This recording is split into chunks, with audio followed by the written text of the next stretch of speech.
एक दफ़ो वरी डायरेक्टर असांजो बेहतरीन दोस्त जिंदा दिल माण्हू ज़फर खोखर साहब।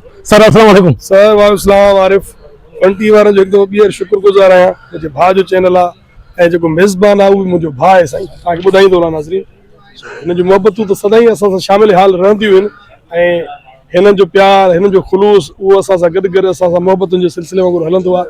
आया आहिनि, असां भली कार था चऊं दोस्तनि। वॾी महिरबानी sir, thank you so much. असांजी बि दुआऊं आहिनि त फन टीवी ॾींहों ॾींहुं उरूज वठे।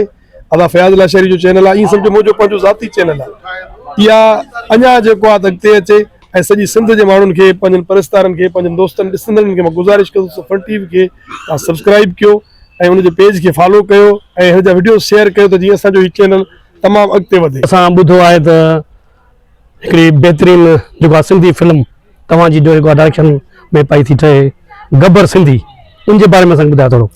तमामु वॾो हिकिड़ो ज़बरदस्त कॉन्सेप्ट आहे अदा फयाज़ लाशरी जो ऐं स्टोरी लिखी आहे वाजिद आज़ाद हुलियो साहब। सेंट्रल आइडिया आहे फयाज़ जो आहे ऐं काफ़ी ॾींहंनि खां असांजी ख़्वाहिशूं हुयूं, अदा बि बेचैन हुयो हिन पंहिंजे प्रोजेक्ट जे लाइ। काफ़ी दफ़ा असां इंट्रोड्यूस बि कयो ऐं सोशल मीडिया ते हुनजूं पोस्टूं बि रखियूं, पर असां माज़रत ख़्वाह हुयूं ॾिसंदड़नि खां जेके उन इंतज़ार में आहिनि त गब्बर सिंधी जी शूटिंग कॾहिं थींदी।